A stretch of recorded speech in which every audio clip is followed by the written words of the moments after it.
All right, y'all. We about to get a little deep today. So get ready to put on your rain boots and your swim trunks.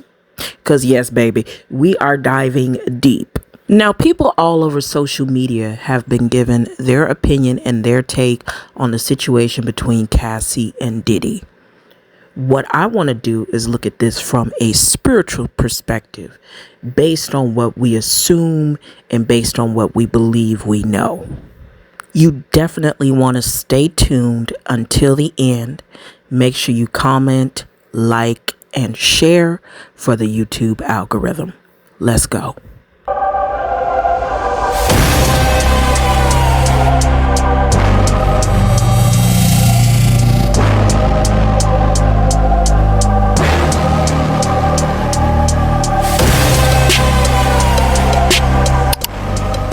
So we all know that they decided to settle out of court and the allegations against Diddy and what he did to torment that girl during the time they were in their 10-year relationship, allegedly. Now, many people are giving their take on it, and many people have said that they've heard other things in the industry, and we've all really pretty much talked about that in great detail. Some are even talking about this being like some sort of routine ritual. But what I want to focus in on is that this and all the things that we are seeing that are coming out in the media is because there is a spiritual warfare taking place right before our eyes, okay? And what I want to talk about is people that cannot sustain their own energy. It is almost like a black magic trick. There are people in this world who absorb the energy of others to create the lifestyle that they want. And through that absorption of other people's energy, they are able to exploit them and feed off of them because they do not have a self-sustaining source of energy that they pull from. It is almost like they are empty vessels. If you look at some of my older videos from about 2017, you will see that I have a clip from Dr. Delbert Blair about organic portals. I even did an entire video on the tethered as it relates to narcissism. So what we are talking about is energy vampires and narcs, and what I want to do is put it to a face.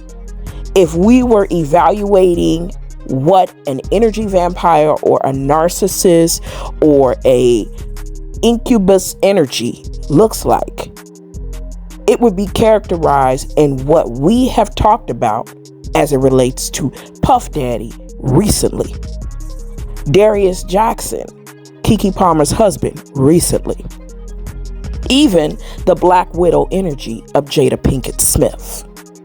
Now, I want to read to you a quote.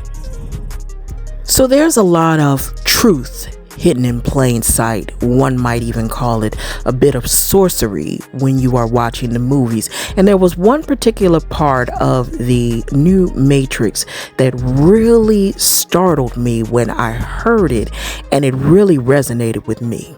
This was from Neil Patrick Harris, who played the analyst in the movie, and he had this to say. He was speaking to Neo when he says this: turns out, in my matrix, the worse we treat you, the more we manipulate you, the more energy you produce. It's nuts. I've been setting productivity records every year since I took over. And the best part? Zero resistance. People stay in their pods happier than pigs in shit. Now you might ask, what in the hell that got to do with Diddy and Cassie? Everything. When a lot of people describe the type of behavior, almost predatory in nature, when Puff's behavior was described, we would call him an apex predator or a narcissist or sociopath to some sort. Obviously, without any diagnosis, we can't truly solidify that. But we can say that the behavior tendencies sound extremely predatory, built on trauma bonding, sex, and violence. People of low emotional IQ and spiritual intelligence will often look at a situation such as this as a black and white thing and say, well, she could have just left. And many of us know that that isn't true. People who are in power and authority, who abuse their power, are often able to garner from their victims a godlike complex. And also, the victim can be so afraid of the consequences of outing their abuser that they will often stick around and in some ways develop Stockholm syndrome, whereby they have some sort of affinity to their captor.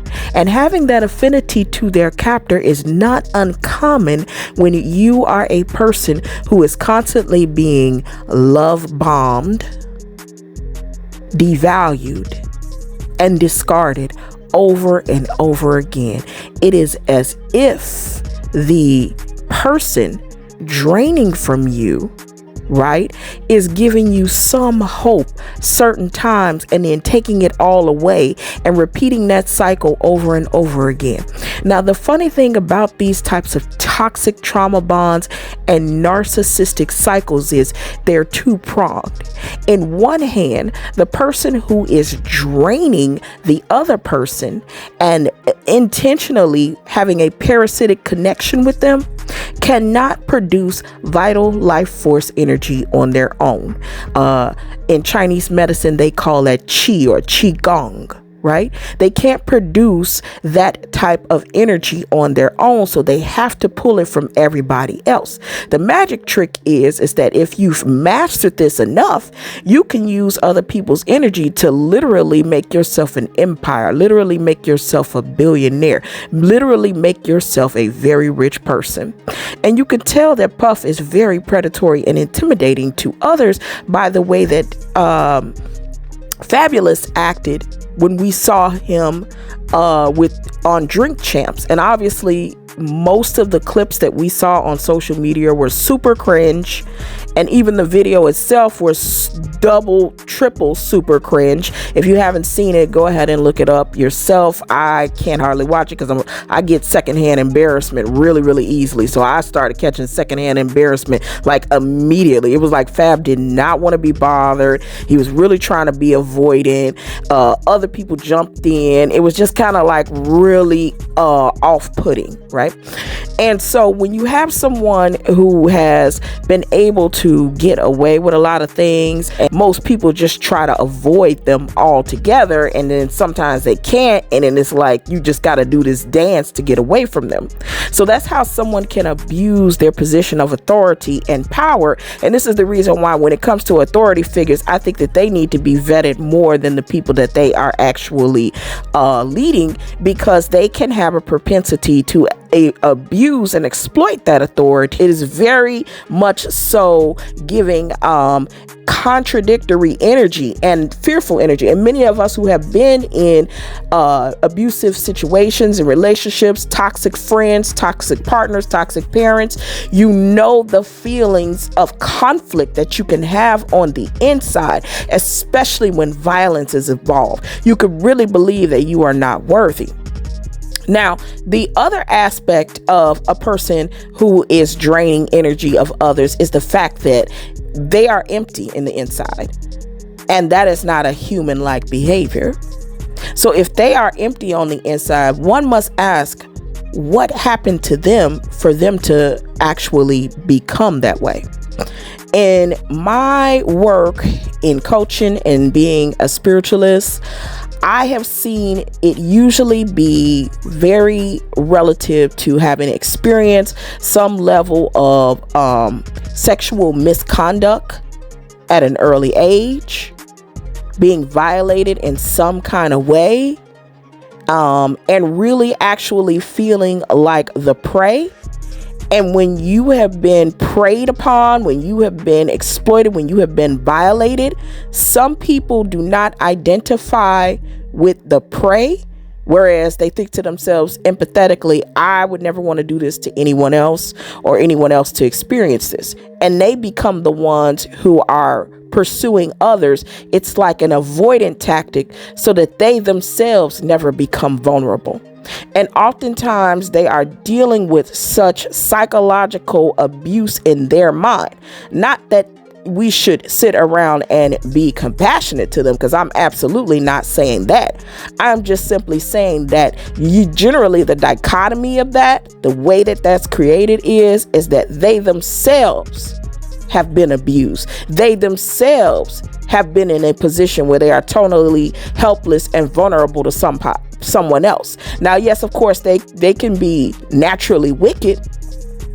But the fact of the matter is that normally a person doesn't just come into the world an empty vessel needing to drain energy from others.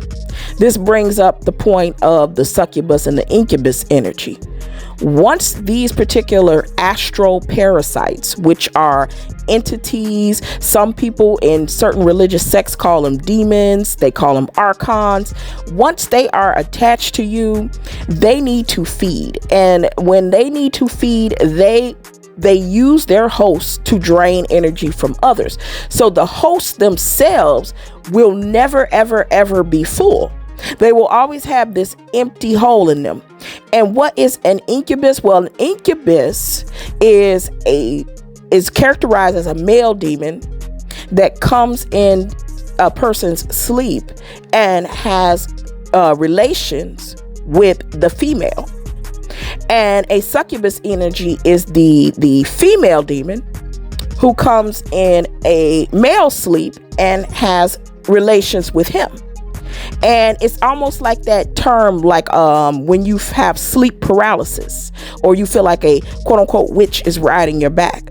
All of these things are relevant of this kind of spiritual deficit and this spiritual underpinning that these individuals are dealing with. Now, I am no stranger to the violations of the human spirit, okay? It is more common than we would like to think, unfortunately. Protect the children, people. But when you are dealing with this type of violation to your human spirit, there are many layers that you will have to go through and much shadow work you will have to do to release it. Now, what must be understood is some individuals are not going to break free. Some individuals are going to remain a vessel that goes around trapping energy from other people, siphoning energy from other people, manipulating other people, exploiting them, becoming violent with them, being cruel, and the whole time acting like they are the victim. Okay.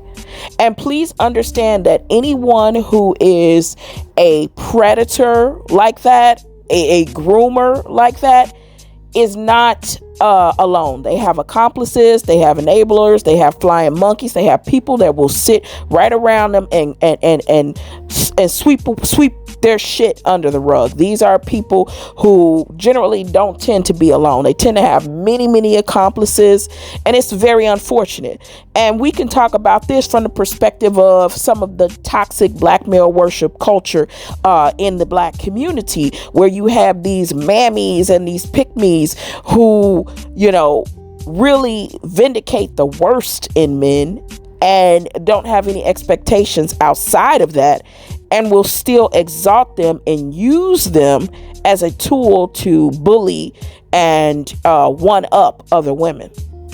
So, these dynamics aren't uncommon, unfortunately, and it is truly a spiritual warfare. You really have to be intentional about your peace and your space. Okay, you do have to be intentional about that, and you do have to have some moxie about yourself. We are not here, and this is outside of being like a monster. We are not here to just embody the light. We have the dark inside. And we have to tap into that. And some people see having boundaries as a dark trait. Okay. Some people see being assertive as a woman as a dark trait. However, I would say that most of the time we have to realize that there is some merit in utilizing tactics of manipulation, and there is some merit in psychological warfare. Now, it has to be on some level of balance, in my personal opinion. What Diddy did to Cassie is totally inhumane, allegedly. What he allegedly did to her is totally inhumane. And I hope that she's healed. I hope that she's protected. And I hope that other people who may have experienced this kind of energy siphoning to find their way back to themselves. Okay.